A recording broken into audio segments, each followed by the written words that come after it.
All right. Tēnā koutou katoa, no mai haere mai. Welcome to the Bioethics Centre seminar. We're very lucky to have Lynley Anderson and co-presenters. So Alex, Gilbert and Taryn Knox. And this is, Alex is a PhD student of ours, and this is work that goes alongside his PhD.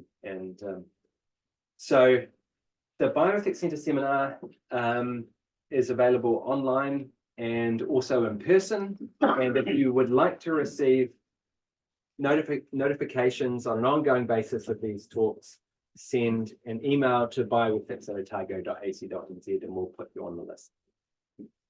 Now, the way we run things is we'll have a talk from these guys for about 30 minutes or so. Does that suit you? I'm not sure. And then we'll have discussion for the rest of it, and we'll aim to wrap up around about 2 p.m. I'll have to head off a little bit before that, so I will hand over to Neil to conclude. Oh, are you going to be leading off to Neil? No, it's fine. Excellent, great. So we have Lynley, Alex, and Taryn, who is she here? Or? Don't worry, I'll explain. Okay, all right. Talking about collision sport in children. So over to you guys. Tēnā koutou katoa. Thanks very much, Mike. If you didn't know, that's Mike King, who is the head of department of the Bioethics Centre. So just to let you know that Taryn, Alex and myself are the co-authors of this piece, and this is based on an article that we have written for an international publication. So ours is one of many. So I'd just like to acknowledge Taryn, whose daughter is sick today, so she's unable to be here, and it's a great shame. So I'll be filling in for her, not nearly as well as she would have provided, but we'll muddle on through. So I just want to introduce Alex. Alex is a PhD student from the Science Communication and Bioethics Centre. So he's partly one of our students and partly from Science Communication. So we're really grateful that Alex is part of this writing group that we're all part of. So when we think of concussion and we think of the bad effects of concussion, we always think primarily of adults, and Carl Heyman is an obvious example that's hit the media in recent years. But that's not just the start and end of concussion, but because we know that concussion affects children as well. And this person here is someone that has been written about and videos made in the New York Times. It's a fascinating case, but terribly tragic. So this is Hunter, and he was born in 1992. His parents described him as quiet, but also mature, never a troublemaker. And when he was 7 years old, he began to play football. His father, Bill, was the coach, and he wanted to teach Hunter how to play safely, and he coached until high school. Once he hit high school, he sustained a very serious concussion. His dad said, "I knew he was acting a little differently, but nothing alarming. He was woozy." They took him to a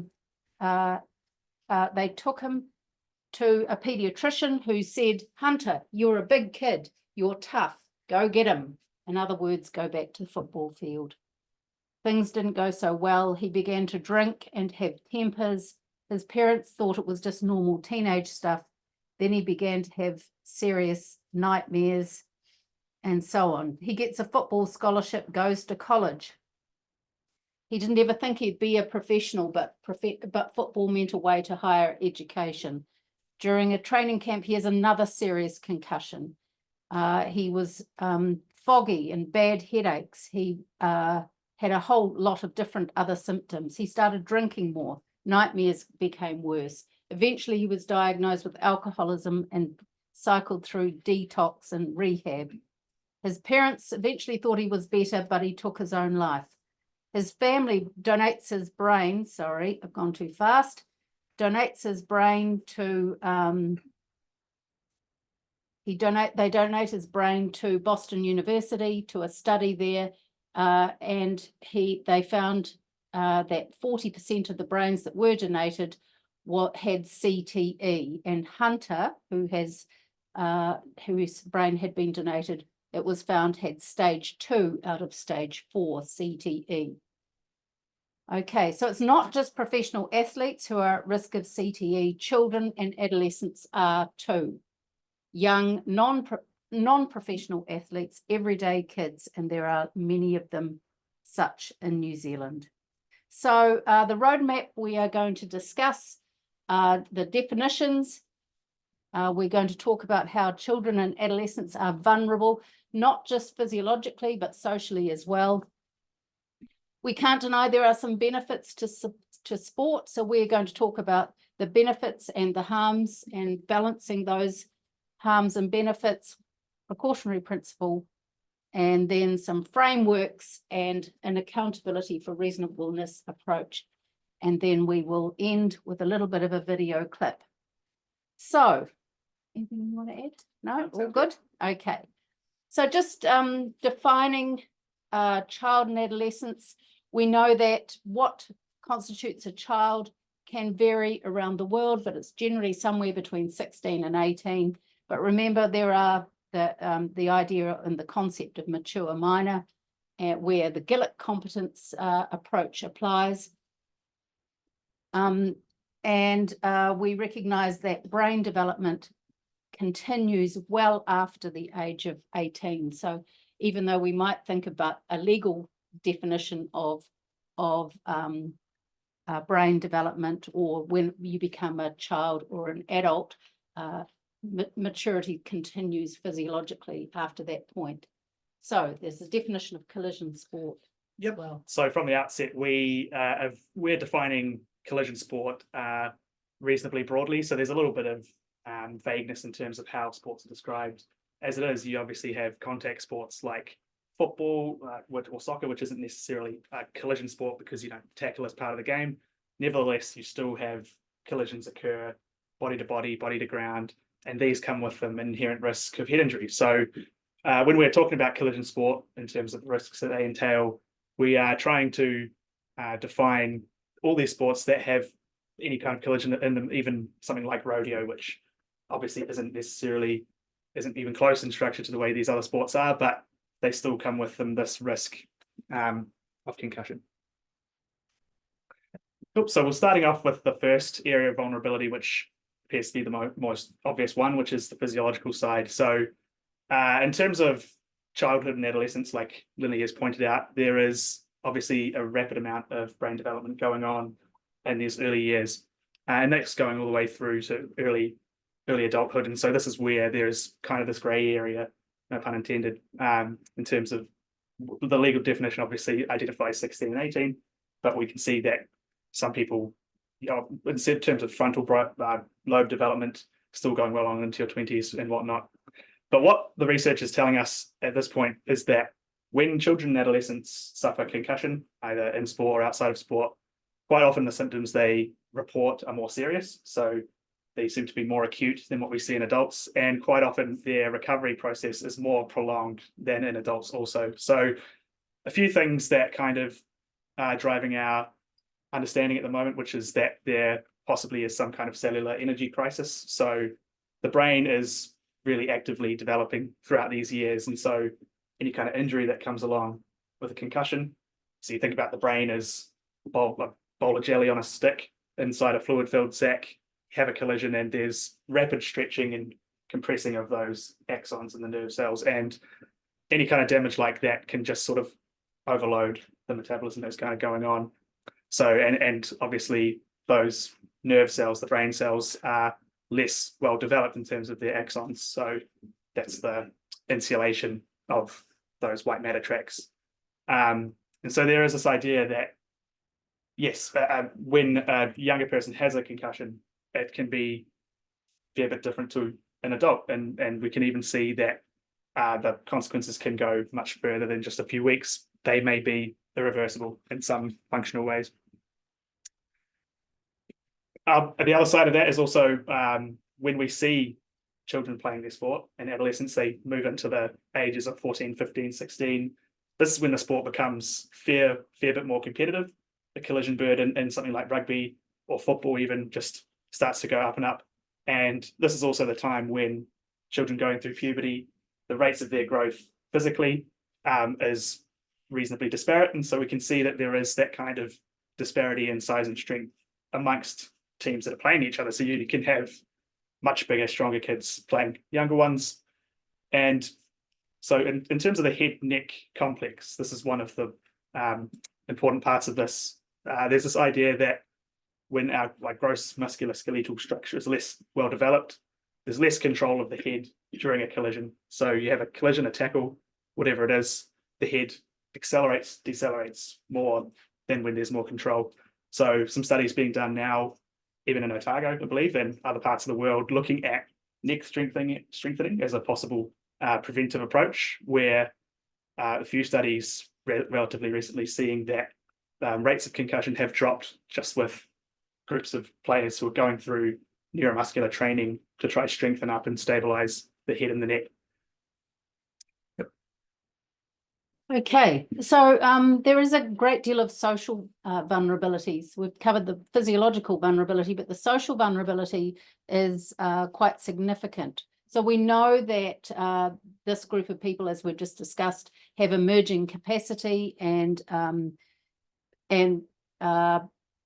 also that they rely on proxy decision makers to make decisions for them in the absence of them making them for themselves. There are also the people at the games that they might be playing, often because it is children's sport and it is social, or it might be social, or it might be low grade, there is often a lack of trained medical people. In fact, it's highly likely there's no medical people or anyone trained in any kind of concussion recognition or concussion assessment or anything like that at present at many of their games. So they're vulnerable from that point of view. Even the coaches who, while might be familiar that concussion exists, may not be familiar with how to use the concussion recognition tools. Moreover, coaches and parents may not believe the child's symptoms or know necessarily what questions to ask to elicit symptoms. There may also be parental pressure to play. That might be due to living vicariously through their children, but it also may be because the parents have paid for training, they've paid for travel, they've paid for competition, they've paid for all the equipment, and so the child may feel a pressure to participate. They are also, once an injury does occur, children are dependent on parents in order to access any kind of medical care. And that may not be cheap either, so that might be a confounding factor. Just thinking about the benefits of sport, and there are many, and they do need to be weighed against the harms that might eventuate. But there are a whole lot of socialization factors that come into play. Children learn about cooperation, about respect, fairness. It improves physical and mental health and cognitive development.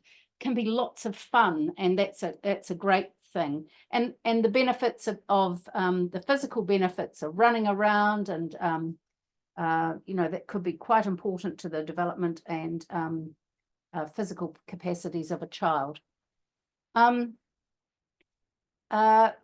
Just got to remember too that sport might be culturally significant. And in New Zealand, for example, 40 to 60% of children and adolescents play rugby and or football in some capacity in New Zealand. So it could be down to as low as, competition level as low as playing in the sports field at lunchtime at school, but it can reach right up into competition level.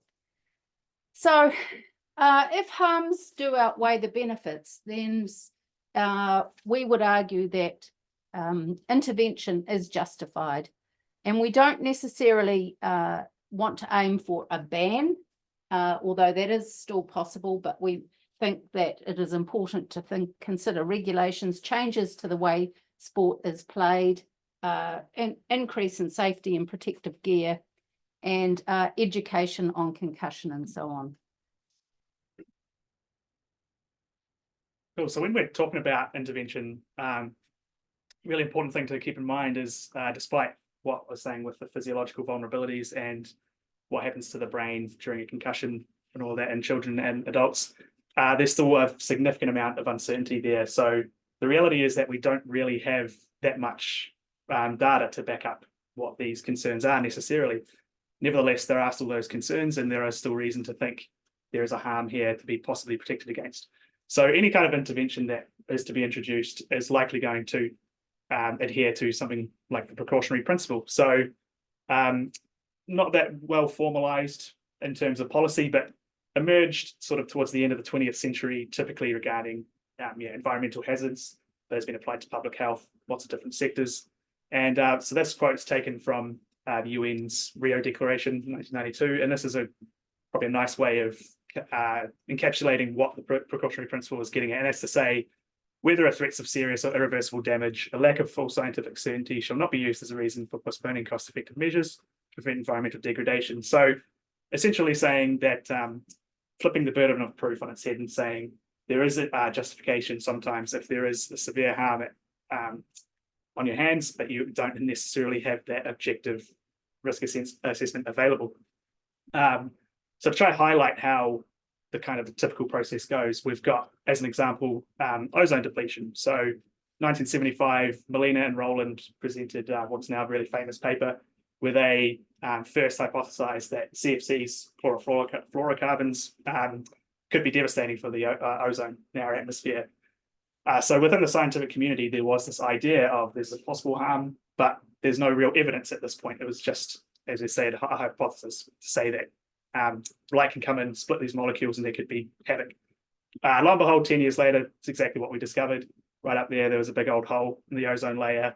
And then 2 years later, there was the reaction to that, which was to introduce the protocol to drastically reduce, almost completely stop the production of those molecules in refrigerants and in hairspray and all that sort of stuff. So this is an example of sort of waiting for evidence to accrue and then to make decisions.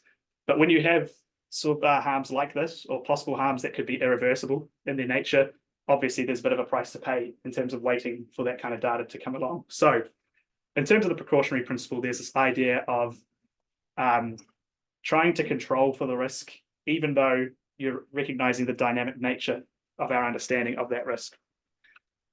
So there's, of course, some opposition to the precautionary principle in general, largely talking about how it's incoherent and inefficient. So in terms of being incoherent, that's to say, if there's this incentive to control risk wherever there's risk, well, everything has some amount of innate risk, and it's pretty unrealistic and not even desirable to try to control that every facet of life.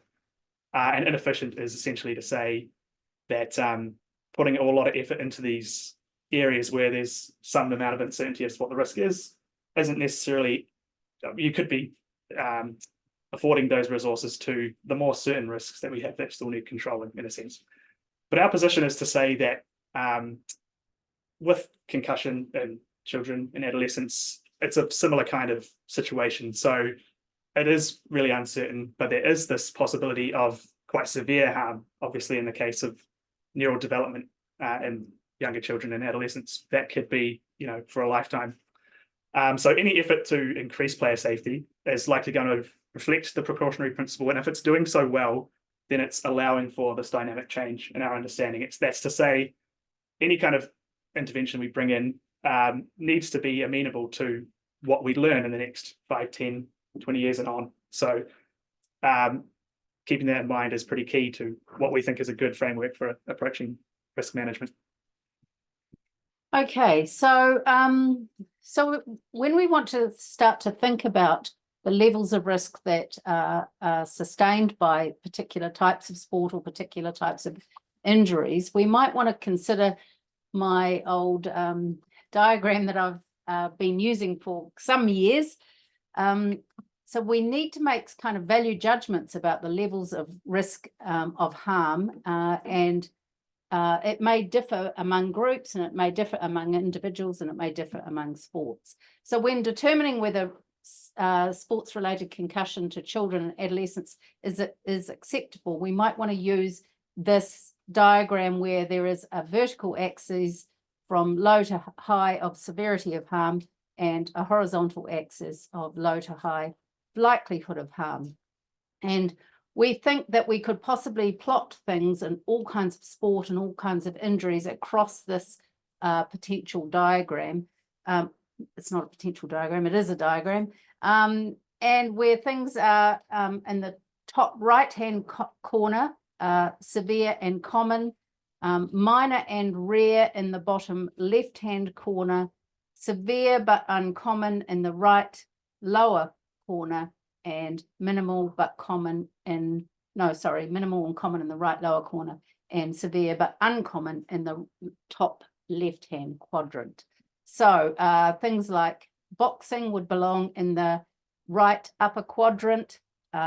Rolling your ankle at netball might be quite common, but actually the severity is lowish. Bottom left-hand corner might be a run in the park or supervised swimming, and the top left-hand corner would be something like equestrian and so on. So that can help us decide what we might do about the particular injury.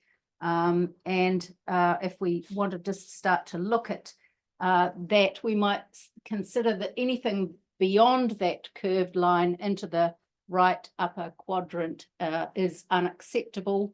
And then we might think about, well, what could we do in those particular areas? Well, we could ban something, we could ban everything in the right upper quadrant, and that could be as big or as small as desired, and we could mitigate for that and reduce that particular risk burden on for particular sports that are just outside of that curved line indicating more unacceptable harm.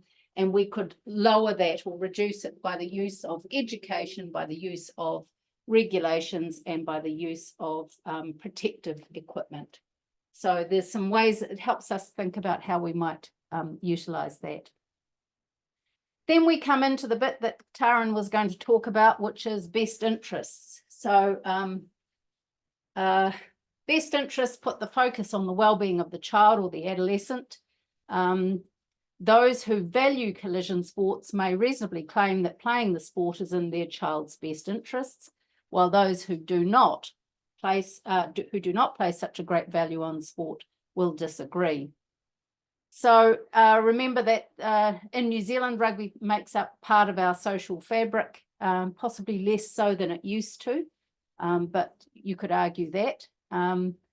And so there is likely to be less debate regarding the acceptability of children and adolescent rugby in comparison to mixed martial arts in New Zealand, where there might be a bit of debate, quite a bit of debate about whether children can get involved, even though they might have a similar risk or harm profile.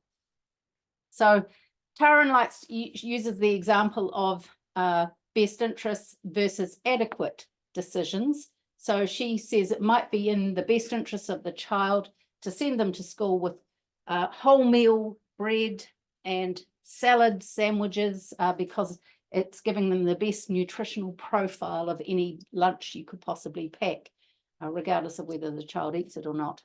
But she also says that best interests is too demanding, and there are a lot of authors who suggest that best interests approach is too demanding. It's neither possible nor necessary that parents always do what is in the very best interests of their child or adolescents. And that this could be resolved by an interpretation of best interests in which decisions only need to be good enough, a bit like good enough parenting, to make any decisions for their child, so long as it's not significantly harmful. Taryn was also going to talk about a right to an open future. So decisions made should not limit a child's future options. e.g. not allowing children to receive minimal formal education would limit their choices as adults. Rights of adults must be held in trust for children. So we're looking after and protecting their child's future autonomy by the decisions we make now for children. Sports-related concussion can negatively impact cognitive function and capacity, and therefore collision sports risks limiting right to an open future. Therefore, we should and could justify intervention. Now, Claudia Mills has made some objections to right to an open future, claiming that it is conceptually incoherent because every option has an opportunity cost. So that if you play rugby on Monday, cricket on Tuesday, I don't know, tennis on Wednesday, then you're not going to be able to learn the drums because you're not going to have time or whatever. You're not going to be able to take up other particular sports. So opening one door necessarily closes another, but we will argue that this doesn't apply to a minimal interpretation of right to an open future, in which future options don't have to be completely open, but open enough, i.e. an open future should be approximated. So we've got a group of people who are incredibly vulnerable for all sorts of reasons, physiological and social, and the fact that they are just not able to make good decisions for themselves. So what do we do in a situation where there is we have this vulnerability and yet there is a lack of clear evidence about the precise nature of the harms and the precise nature of what exactly is going on? Can we shift that to the, thank you. Okay, so what do we need to do? Well, we've started to look at the use of an accountability for reasonableness approach. And thank you very much to Neil Pickering for pointing me in this direction a couple of years ago. So in this instance, when we can't rely on good evidence and where there is so much doubt about, then we have to hold firm to the ethical values that we might want to prioritize here. And they might be things like, as you can see down the left-hand side. So this is from Daniels and Sabin, by the way, who've written on fairness and access to healthcare. So they talk about transparency, reasonableness, responsiveness, and enforcement. So we have identified the actions with each of these values, and then in the far right-hand column, we have related them specifically to pediatric sports-related concussion. So the transparency idea includes stakeholders affected, so taking their contributions seriously, including cultural perspectives, and being seen to be fair, keeping people informed, and so on. The reasonableness one requires that we have clear reasons for our decisions based on the best available evidence. And that's not going to be great at this point, but it's, you know, we try and accommodate best available evidence and shared values, and we need to be able to justify our positions that we hold. The responsiveness, having mechanisms to ensure decision-making is robust and sustainable. And as more evidence comes to light, being able to be adaptive and quickly responsive, and we might call that nimble. We would want our policymakers to be nimble and able to respond quickly to good new evidence. And of course, we might want structures in place to ensure the values are being met. On the right-hand column, when we start to think about how to relate this to pediatric sports-related concussion, we want to have people consulted and kept informed. We want to make sure that the policies we would develop and stakeholders would be find those things acceptable. We want to utilise best available evidence. We want to use shared values frameworks, and so we might want to utilise things like a right to an open future and best interests. and the precautionary principle, and also use sort of international standards and ideas about the rights of a child. Yet again, the responsiveness, being able to, because new evidence will come to light eventually, and so we need to be able to react in a quick manner. And we want to have mandatory education and support to ensure the child is supported. So, so in the absence of evidence and considering the precautionary principle and the right to an open future, we suggest that we restrict exposure until the age of 12 for children. But that doesn't mean we would let rip after the age of 12. Yes, go ahead and engage in the most violent or mixed martial arts or rugby or whatever. We would want to have an ability to balance harms and benefits, and we would want to have a nuanced and effective response that takes into account the potential risks and harms. We need to kind of think about the sport of all these regulations in a sport by sport approach.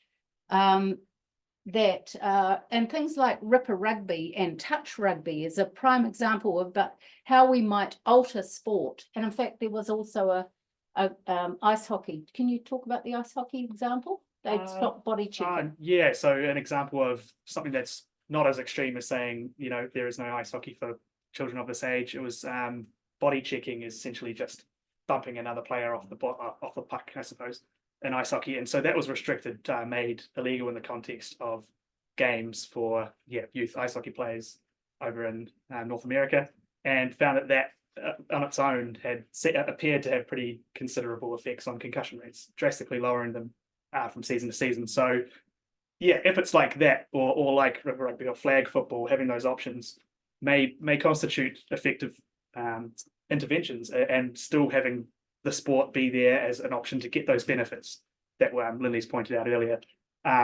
while trying to control for the more pernicious aspects of those sports, which can lead to that concussion risk.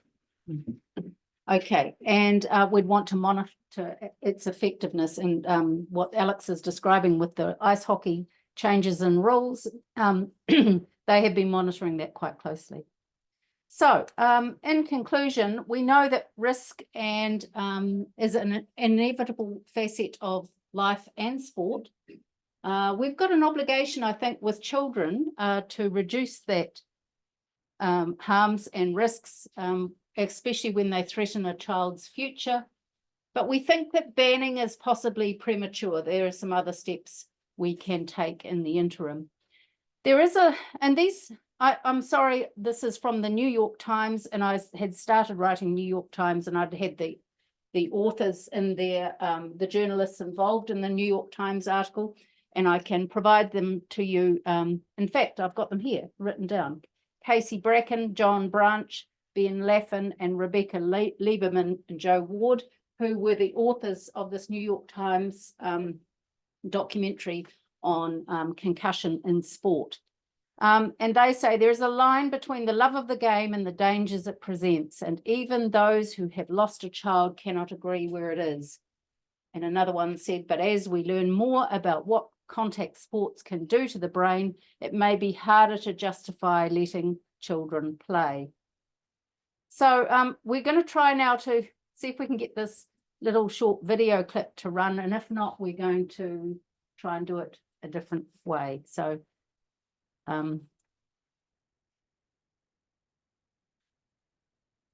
no sound. So we will stop sharing, and then Alex is going to try and fix it. Yeah, with me.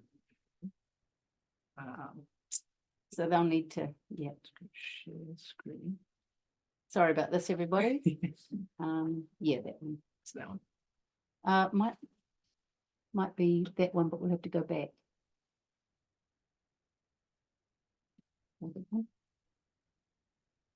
Yeah. Let's go share. Let's see what. Oh, No sound.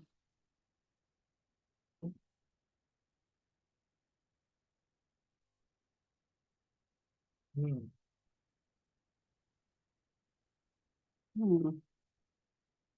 ideas? Oh, hold on.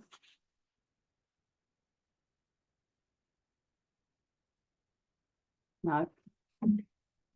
Yeah. Perhaps you could paraphrase.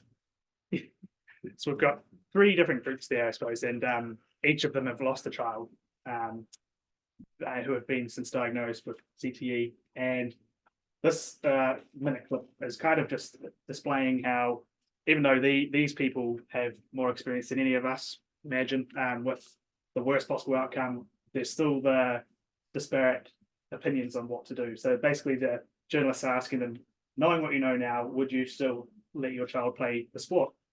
First couple, just I think the father says absolutely not, and yet the mother goes, I think I would actually, come to think of it. Like, I mean, he still loved the game. I wouldn't want to make him not play. And this father he's like, no, absolutely. Like, I don't care. Like, that he loved the sport. He was great at it. It was just a whole spectrum of opinions there, where even though we'd kind of assume probably, right, they've incurred what is probably the most horrific thing any parent could, but even so, there was still this difference of opinion in terms of what an appropriate response would be to this growing understanding of the risks involved. I'm trying again, but it's not working. Good opinion. Sorry, everybody. Okay, well, Jojo. Yeah, I'll stop sharing. Great, thanks very much. That's wonderful. So, hands up, questions. And raise your hand virtually online if you have a question as well, or feel free to post a question in the chat. Right.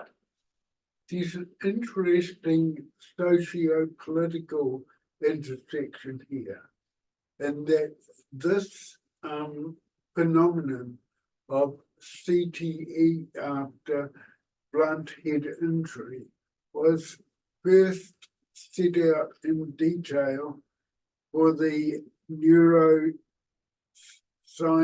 and neuropsychology literature in the Lancet over 50 years ago. Oh.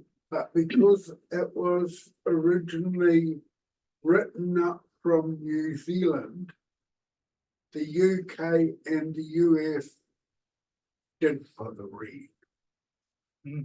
And then when the whole issue resurfaced recently, as it has extremely forcefully because of the large amounts of money potentially involved, suddenly there was kind of like this, it was kind of a metaphor in action of historical amnesia was suddenly reversed.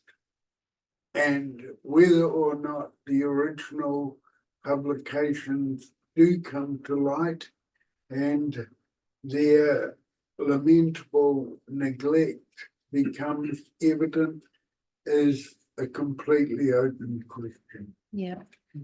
Thank you for that, Grant.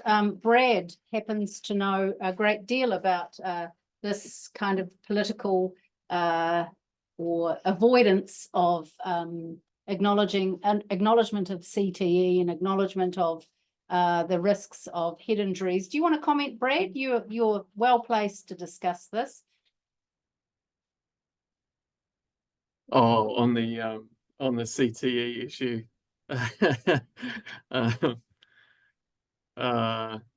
Look, I mean, I think Grant's right that there's I don't think it's been unknown to stakeholders in sport that can be really bad to get whacked around the head a lot for a long time. You know, dementia pugilistica was described, you know, like 100 years ago, and at least in Australia, I mean, there was an NHMRC report written like in the early 90s about this. There were a lot of pretty severe injuries occur in Aussie rules and rugby league that prompted enough people to sort of say, hey, maybe we need to do a better look at the literature here. And then it kind of went away for a while, and I think probably what's happened is that as the collision sports in particular have become increasingly professionalized and do you know what I mean, commercial interests have become so much more alluring that the governing bodies and the owners and the people with financial stakes in these sports have been increasingly allowed to take control of the research agenda in a lot of these areas. And so that's why you have things like the NFL not just denying that repeated head injuries, not just concussion, but you know, what might be called subconcussive impact, you know, denying that, you know, that there's anything wrong there, but actually actively trying to impede impartial research in these areas, or directing the research in particular areas that are going to be favourable to their commercial interests. So I think that's probably really infected a lot of this discussion in the last 20 years at least. And yeah, I mean, I'd be interested to know what you guys think the role of those peak bodies are, you know, now if we're going to have a discussion about kids sport. I mean, it just sort of seems like a situation now where you know, the governing bodies of some of these sports are very, very influential, and that it can be kind of difficult to disentangle the interests of adult professional athletes and the money-making activities that they participate in from, do you know what I mean? Yeah. What kids have always done, run around, you know, play footy, play organised sport, that kind of thing. Yeah.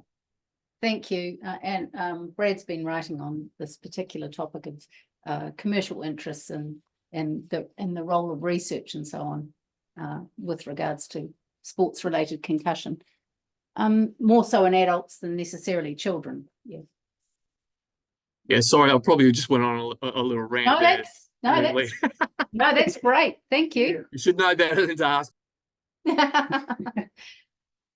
I've got a question, but hands up if you have a question too while I'm talking. So you talked about banning sports, and I'm just wondering what the some of them that were in the sort of upper right quadrant. So we've got severe frequent harm. Banning you thought was a reasonable approach, but it seemed to me like you'd want to say, sort of by the lights of your own argument, want to say we would explore a lot of other things before we decided to ban. So I'm just sort of thinking what you had in mind there. Was that you tried all the methods you would apply in that sort of band around the ban bit, and to make it safer. But I imagine there's some sports, the nature of the sport precludes safety to some extent, or you'd be changing it so much that actually it would not be boxing, it'd be tiddlywinks or something. Yes. So is that how do you work out what the ones would be that you ban versus the ones that you would modify? And I suppose that is dependent to some extent on the empirical evidence that we can gather. So we should be able to know which sports are the most harmful to children. And we're only talking about banning for children at the moment. So, full on MMA, no holds barred kind of stuff. And I know Brad's a huge proponent of MMA, but we might ban that for children, and that might be quite acceptable. And we might ban full contact collision sport rugby for children because of that, the brain development. But also because you couldn't make it safe. Is that right? Well, because if you could make it safe, why ban it? Well, yes. Yeah. Well, that's still in effect banning that actual action, isn't it? Well, It's yeah, changing no, the nature of yeah. sport to such an extent that it drops outside of that scoop, Yeah. if you like. Yeah. So it becomes ripper rugby. Yeah. It becomes touch rugby, that kind of thing. Thanks for that, thought, guys. I just had one point where I was a little bit confused about. So you mentioned right at the start the sort of idea of the mature minor or sort of Gilbert competency. I'm just thinking, how do you account for sort of children's wishes up to that age of 16, where the child is more competent and maybe wants to partake in these kinds of sports, or these kinds of activities that you're considering to be harmful? Yeah, so from the point where they might be Gilbert competent but not 16, 18. Well, I think we might, to some extent, if we're being sensible about the right to an open future and so on, we might actually remove that choice. It depends on where you want to put that line, and that is the trouble. How do you determine where that line might fit? But one option is to actually remove that choice from them, and so that nobody can play, MMA full on until they're, 18 or perhaps 25 when their brain fully matures. It's very much a sport by sport basis, but there is, in fact, some authors have called for any kind of, what's that article, something about any kind of structured sport that includes brain trauma should be, is child abuse. So, there are people out there advocating this kind of more extreme position. Do you want to comment? Yeah, it does seem like it's because we were initially talking about if you can have these broader approaches, and it does seem as you kind of run into the trouble of, but then the sport is so different that you have different approaches to it. So in terms of taking like MMA or boxing or something like that, you could probably imagine that there would be some sort of benefit to be had by children as long as they're not actually sparring people, kind of thing, like they could still get the enjoyment out of it if they're getting the exercise from hitting a bag or something like that. It's obviously gets very different when you put two people in a ring, and you could put bigger, heavier gloves on, you could put the headgear on and whatnot. But when you're talking about these much younger children, obviously it's that the severity of harm is what kind of overrules the uncertainty, where you go, any kind of a brain injury at that kind of an age just comes with it this possibly irreversible, catastrophic harm. And so that's why just erring on the side of caution just seems to be, I think, to a lot of people, the rational choice there. Yes. I'm from the School of Physical Therapy and involved in secondary school level and concussion project presenting tomorrow. But relevant for this talk is that in Scotland, and I think in England as well, hitting has been banned for below up to all the under 9s for this season. Next season it will go to the under 10s, and in the after Hitting for football. Yes. Yeah. So going to that right top corner of you, some countries are going, some sports are going that direction, limiting specific activity where you have contact with the head. Yeah, so I've written a bit about that in my master section. Yeah. So it was this was always a really interesting topic to me, because the heading aspect, the subconcussive aspect, was obviously pretty uncertain, and then you've got this really specific act in one sport, which some athletes are hitting a ball thousands of times over their career. But then, this is a good example of where the English FA have been trialing it, I believe, in England and Scotland, and essentially having it so that the referee can blow a foul if a child in these games intentionally hits the ball. So this is a way that you can actually control that act. There is still concussion risk in the game otherwise, but you can drastically lower it, because when the ball's in the air, players going up to header it, not only are they hitting the ball and there's the subconcussive element, there's the head-to-head risk, elbow to head. And we can see from the admittedly limited data we have, this is where a lot of concussions occur across adults and children as well. So that seems, it's one of the things that's been applied in the US beforehand as well. Since about 2015, they banned heading for, I think it was under 12s and down, and had limited heading training as a recommendation for while they practicing.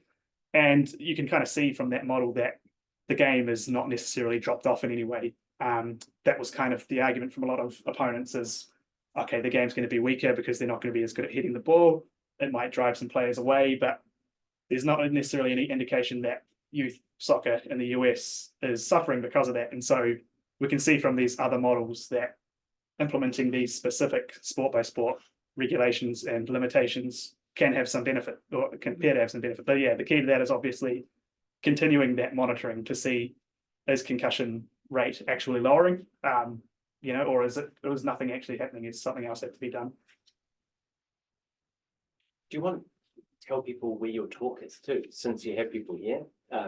School of Physiotherapy, first floor at 12 tomorrow.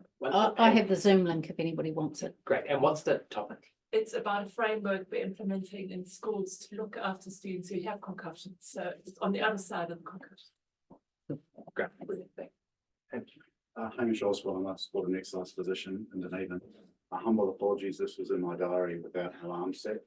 So I've run and I've seen it. So I've completely missed your talk. I think we're in a really big grey area Yeah. around science. We've got some unpublished data with Rugby.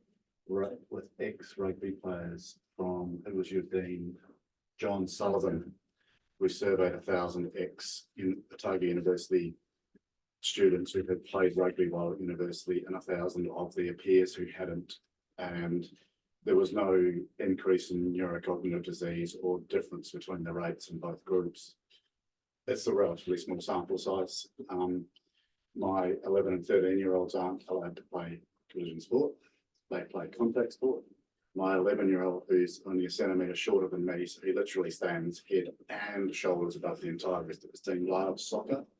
There's a little bit of headering coming in, but the headering is appropriate to their size, and nobody's punting it out from the goal, so the headers are actually coming off relatively shallow kicks. I think there's a bigger question here, and there's some other sports that haven't come up. I think motocross is child abuse. I think motocross should be banned. In kids, the high velocity speed, you know, if you look through the newspapers, you'll see what Courtney Duncan's been through in her career.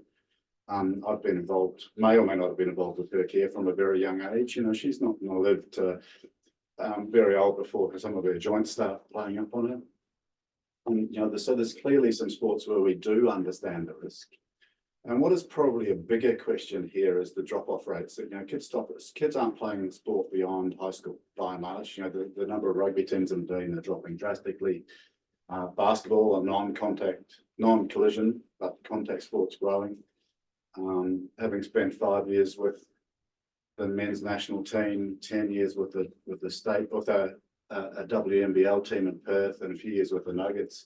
Concussions are rare in basketball, despite the elbows coming down.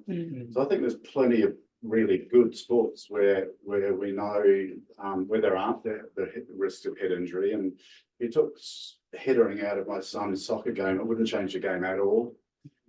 So I think we need to be perhaps pivoting the argument here to what makes sport more palatable in 2024 to society that allows kids to play sport beyond high school. Yeah. Into adulthood to get the strength and fitness protection that allows them to be, you know, fitter, healthier adults and elderly people. And the risk of that to their heads is actually a little bit unknown and perhaps the more difficult argument to make.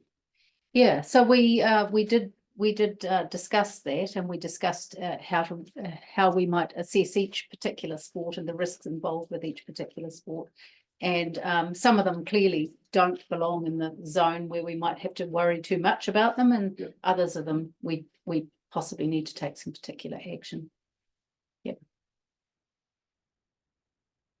So I've got one other thing. I was just to the point about the consent. I'm just wondering how that's operating in your argument. Is it that whatever sports are offered, people need to be sufficiently competent to be able to consent, given the risks and an understanding of those risks and that sort of thing?